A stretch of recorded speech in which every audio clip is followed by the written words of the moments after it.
Hello, friends of Oak Hills. This is Pastor Dale with our weekly video Touchpoint. Today is Thursday, June 6, 2024. I'm coming to you in our sanctuary where we are hosting Joyplosion this week. You see the decorations behind me.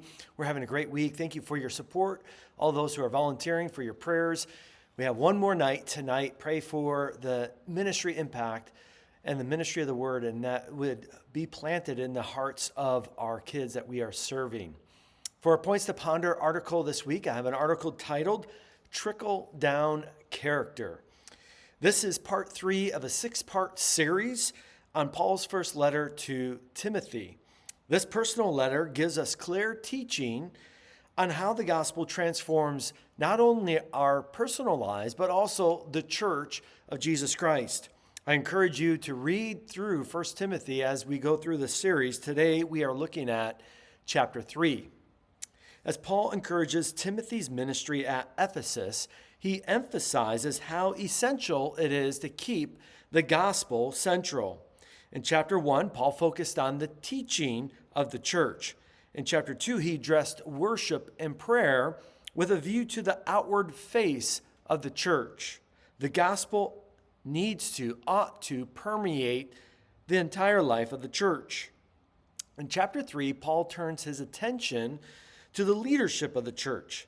In the New Testament, we find 2 offices described in serving the church. Paul opens his letter, for example, to the Philippians by addressing the overseers and deacons. In Acts 20, the word elder and the word overseer are used interchangeably to speak about the same group of men leading in the church there at Ephesus. Many Bible scholars believe this 2-office system is first established in Acts chapter 6, when 7 men are chosen to serve the needs of the widows so that the ministry of the word would not be hindered. So it is not surprising that Paul addresses these 2 offices in 1 Timothy, written later in the history of the church after the book of Acts would have been completed. Paul's primary concern in addressing the overseers or elders and deacons is the required character qualifications for each office. Consider each list provided. Things like above reproach, faithful in marriage, sober-minded, self-controlled, respectable, hospitable, able to teach, not a drunkard, not violent but gentle, not quarrelsome, not a lover of money, faithful in household management, dignified, not double-tongued, not addicted to much wine, not greedy for dishonest gain, tested and mature. Nearly every single qualification has to do with one's character, giftedness, talents, charisma, all these things that are valued in our culture today that's been saturated with media and television. They're not even mentioned in 1 Timothy 3 as requirements for leadership. Character qualifications are so important for the leaders of the church because character, like nothing else, reveals just how deeply the gospel has impacted a person. Paul writes in Titus 2, 11 and 12, "The grace of God has appeared, bringing salvation for all people, training us to renounce ungodliness and worldly passions, and to live self-controlled, upright, and godly lives in the present age." The gospel of grace not only brings salvation for all people, but it also trains us in godliness and character qualifications, character traits. For a church to remain faithful to the gospel, her leaders must be shaped and impacted by the gospel, as revealed by their character.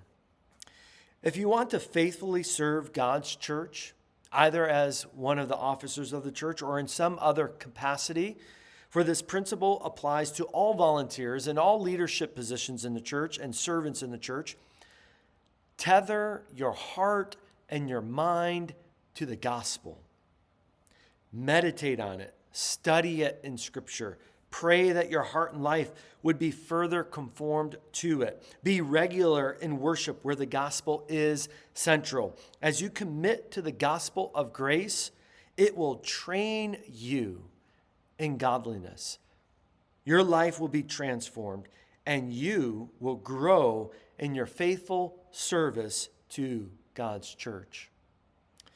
Now, Paul concludes chapter 3 of his letter to Timothy by mentioning the reason for his writing, which we mentioned the last couple weeks. He wants Timothy and the church, quote, in verse 15, to know how one ought to behave in the household of God, which is the church of the living God, a pillar and buttress of the truth. Paul's descriptions of the church are instructive for us. First, he calls the church a household. This implies that we live and serve together like a family.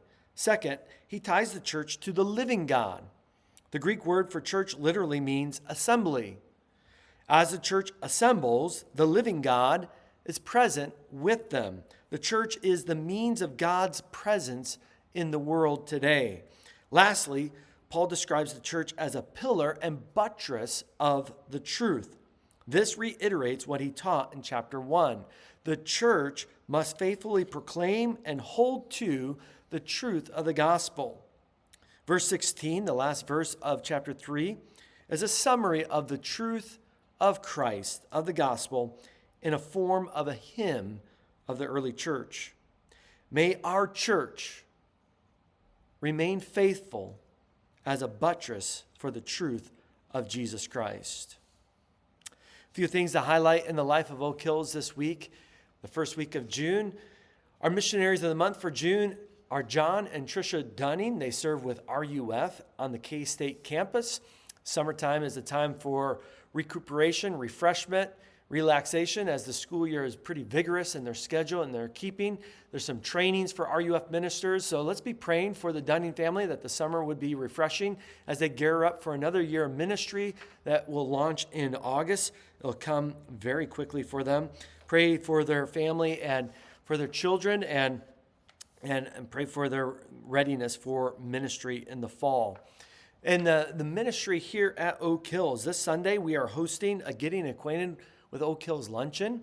If you're newer at Oak Hills, you're interested in learning more about our story and our history, I'd love for you to join me for lunch on Sunday. Please RSVP. There's information in our printed Touchpoint to get in touch with our administrative assistant, Jerry Owens. For our men, they are kicking off new men's Bible studies for the summer this next week. If you haven't signed up yet, or if you have missed that information, be sure to look out for sign up and information this Sunday at church and get plugged into one of these groups that will be starting this next week. Next Friday night for all the men, there is a special men's fellowship night, board games at Jeremiah Buck's home with delicious pizza on the side. If you're interested in being a part of that, you are welcome. Reach out to Jeremiah and just let him know that you're planning to be there so he has enough pizza for all the guys coming out on June 14th. The women have special gatherings over this next month as well.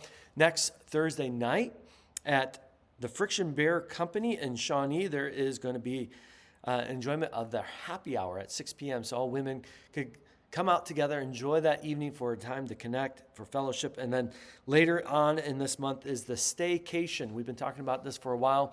All the women are encouraged to go and join with their friends from church for a little getaway at an Airbnb right here in the KC metro area. That's a time for fellowship with other women of the church. Well, I look forward to being with you this Sunday for worship. As we do every week, worship is a special gathering for our church where we celebrate and center our hearts, our minds on the truth of Jesus Christ. Thank you for joining me today for our Touchpoint. Look forward to being with you soon. God bless.